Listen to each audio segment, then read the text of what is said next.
I've never been classically trained. I've always just picked up instruments. My family are kind of musical, so my dad was in a band and my mother was too. So I learned a lot of stuff. I just picked it up, just kind of find your way around. But I've never actually had any, formal training about music. I've always just felt my way around.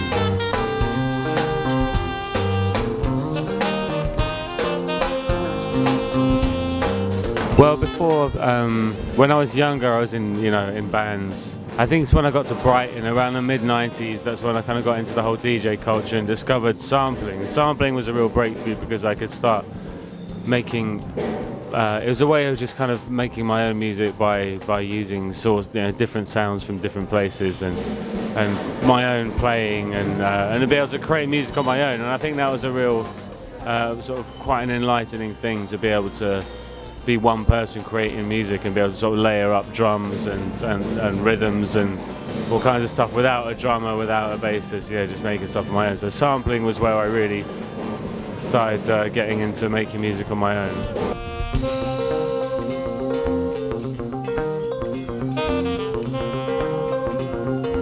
I'm still really proud of that album, obviously, because it's something that changed what I was doing from being. I was still studying when I was doing that album. Just a small corner in my bedroom, I had a little sampler and a couple of keyboards, and that's how it happened. So, but things have changed enormously. I didn't really know much about production, and so there's a kind of there's some sort of naivety in that record, and I think there's something really valuable in that. The sort of naivety that when you're just starting out, you don't really know what you're doing. That's when sort of music sounds unique. When you have too much technology and too much knowledge, sometimes things can sound too polished. So it's trying to sort of hang on to that idea of experimenting in areas you don't really necessarily know about, and then interesting things happen that way.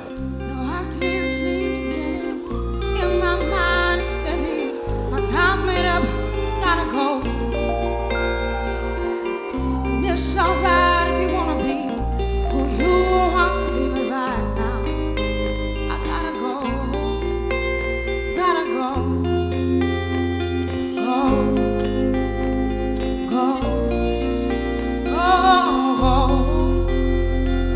I always wanted to do a live show, but I never knew how to. And I think when I started making my music, it was made with instruments, it was made with playing. And I was just DJing before then, so I didn't quite know how to do it live. And the only way to do it was to bring other people in and to create an entire band around the music. And we tried a few different ways of doing it, and then eventually something started to work and something started to happen. So it was around 2004.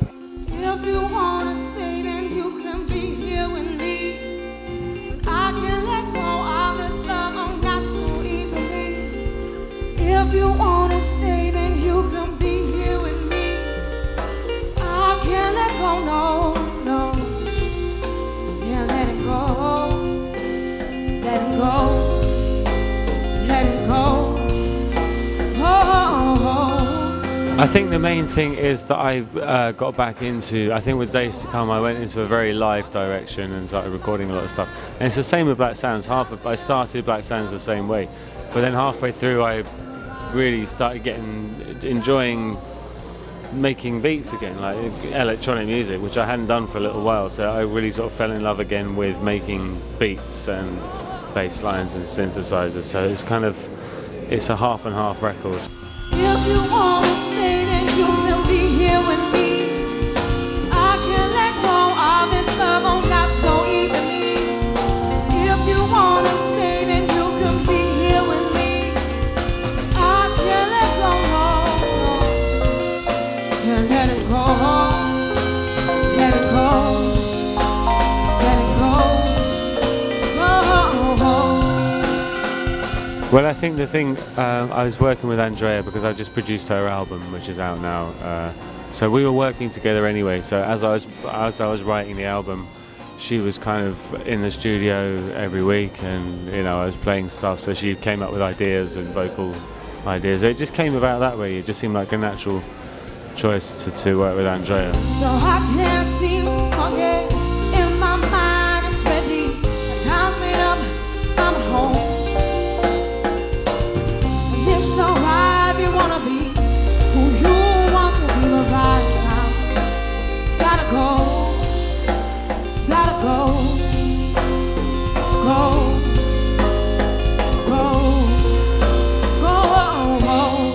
I think just to sort of pursue what's going and to see where it goes next, and I really want to push the live thing more and see how that can develop and just get a really good show together and keep pushing that and keep pushing the music and see what happens. All right, Budapest. Let me get this mic up a little.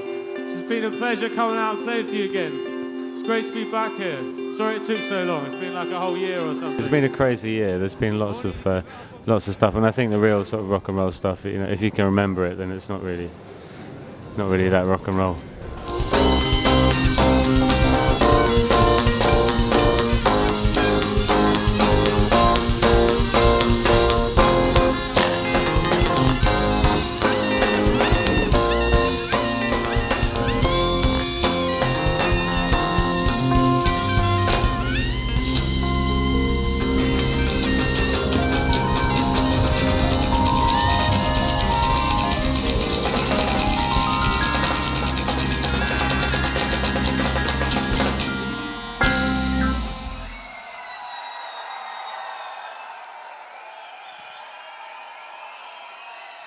Thank you very much.